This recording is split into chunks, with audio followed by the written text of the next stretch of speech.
خوش آن ساعت که با ایمان شود جان از تنم بیرون، بجوشی رحمتی رحمان شود جان از تنم بیرون.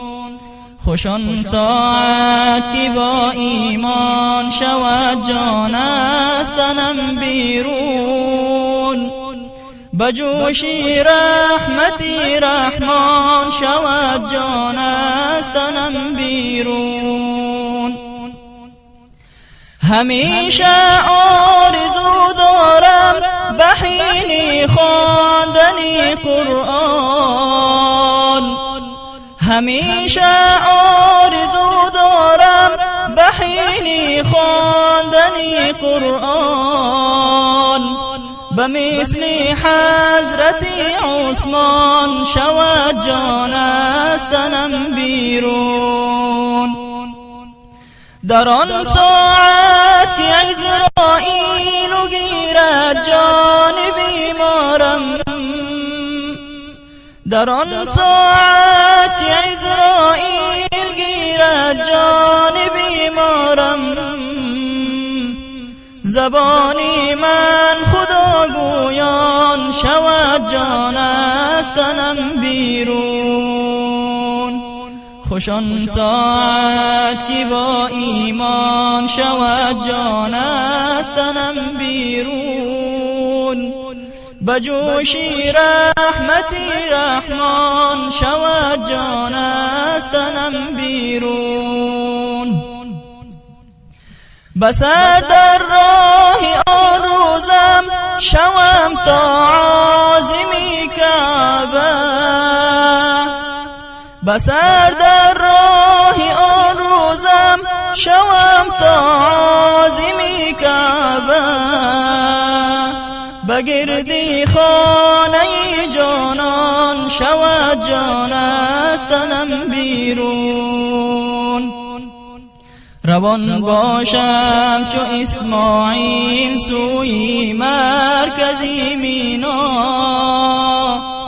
در آنجا با لبی خندان شود جان از تنم بیرون. اقامتگاه خود سازم درونی خانه الله، که تا در مسجد سبحان شود جان از تنم بیرون. خوش آن ساعت که با ایمان شود جان از تنم بیرون، بجوشی رحمتی رحمان شود جان از تنم بیرون.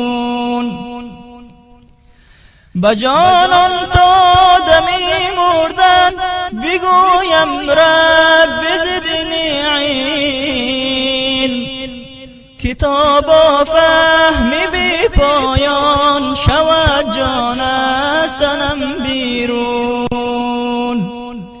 به هنگامی که می باشم سکون در منبری مسجد،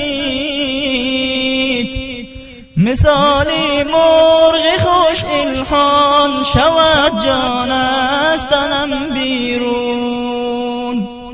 خوش آن ساعت که با ایمان شود جان از تنم بیرون، بجوشی رحمتی رحمان شود جان از تنم بیرون.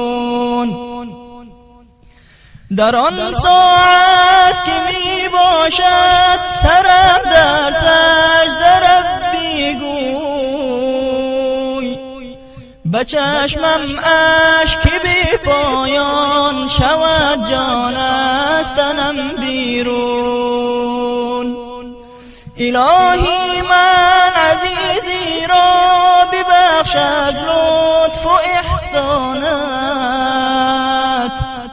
که از غم راحت و آسان شود جان از تنم بیرون.